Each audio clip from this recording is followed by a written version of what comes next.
Hello, I'm Kara Rank, and my presentation is on Chapter 7 of our text, Multi-Channel Television Services. Since television is a large part of our everyday technology-strewn lives, it's easy to assume that it has only recently broken onto the scene. In reality, television programming is old news. Cable itself has been available since TVs hit the market in the early 1900s. Multi-channel TV has a somewhat convoluted history of regulation changes and wars, which has molded its development while sparking some angry negotiations between broadcast networks and cable companies. Improvements in technology have provided bigger and better ways for companies to provide content to viewers. It makes one wonder if innovation is going to be able to support the imagination of the industry. The states of PA, Oregon, and Arkansas all lay claim to being the first states to create a community antenna television, what we lay people think of as cable. Due to rural locations which limited reception by personal antennas, these communities constructed large antennas to receive otherwise unobtainable signals. Once the signals were obtained, the community was supplied with the programming through the use of coaxial cabling, which they ran from the antenna down into the town and into individual houses. Soon, the Federal Communications Commission had to step in because these CATV providers were picking up distant channels and offering them to their customers. The regulations were pretty strict and remediated the CATV providers to offering only locally available channels. This pretty much locked down any growth in the industry until the Open Skies policy of 1972, which then permitted private companies to be able to utilize satellites. Home Box Office, or HBO, was the first channel to be offered countrywide due to the extended range offered by satellite access. Soon after this point, cable or broadcasting networks were developed after channels began to share the same satellites. This development was instrumental in the creation of the Direct-to-Home Satellite Service, or Direct Broadcasting Service, DBS. In its infancy, DBS was somewhat limited because of poor performance in bad weather and a limited offering of popular programs. During this time, the FCC deregulated rate restrictions with the Communications Act of 1984, causing cable rates to increase and standards of service to drop. As DBS became more plausible and easier to provide, the FCC offered 8 orbital satellite positions to up-and-coming companies.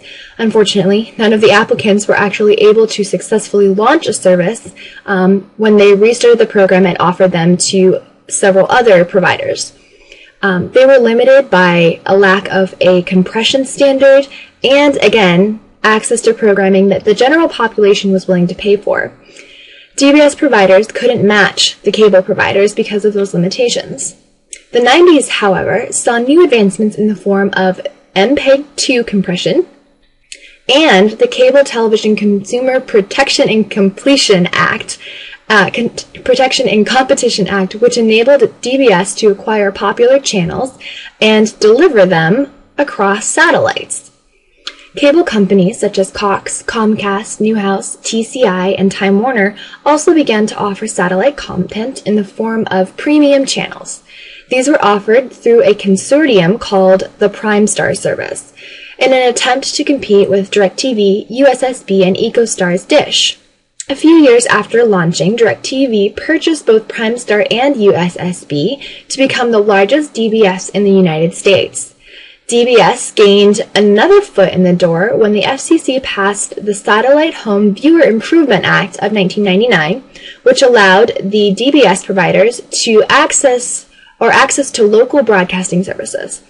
This rule was extended in 2004 with the Reauthorization Act. At this point, cable companies had a significant competitor. Around the same time, the FCC also started allowing broadcasters to have more sway over cable companies by instituting a must-carry and retransmission consent regulations. The Must-Carry Act allows broadcasters to determine that they be carried on cable or DBS networks which service their area. However, when exercising the right to must-carry, the broadcaster cannot receive compensation. This law was put in place to protect smaller, local broadcasters from being cut out of cable or DBS providers. Retransmission agreements essentially refer to the opposing situation. If a cable or DBS network wishes to air a channel, they must reach an agreement which lays out the compensation for redistribution provided to the channel in question. More recently, cable companies have had access to better cabling, a coax fiber hybrid. This newer, better technology opened up a new world of services for cable companies. Currently, cable companies, because of this coax fiber hybrid cable, can offer bundles to their customers. Not only can they provide TV service, but they can now provide telephony and internet as well. The new cabling also allowed companies to offer high-definition and DVR services. This enhancement also affected the pay TV market. In the past, pay TV services had hit a road bump because they didn't really offer any kind of advantage to the viewer and were more often than not expensive and less convenient. With the new cable, companies could offer a better and more varied packaging of premium channels and subscriptions to video on demand. Our culture is growing at a rate where advances in technology and services are being required at an absolutely fantastic rate. In the span of 30 years, multi-channel television has moved from a sparse 3 or 4 channels available to the average family subscribing to 100+ channels. Even now, broadcasters are advancing their services, attempting to provide in-home 3D content and interactive stations such as shopping channels where you can buy merchandise from the comfort of your couch with the click of a button. DBS and cable companies are also adapting to provide full service via mobile devices in order to support their customer base. With all of these changes, it's not hard to see why some companies have chosen to join forces or merge in order to keep above the curve. Cable and DBS services have come to the point where they are buying or merging with popular channels. These types of mergers prompted the FCC to rule that companies owning broadcast networks must sell to rivaling distributors in order to avoid monopolies. IPTV is also something that cable and DBS companies are recently encountering, as telephone companies are beginning to breach the TV market by offering TV channels over IP or over the internet. As reported in 2010, this chart represents the current dispersal of providers.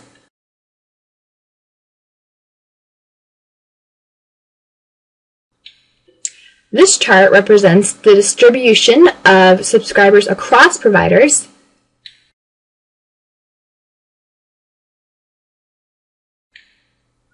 And this chart represents the distribution of subscribers across programming networks.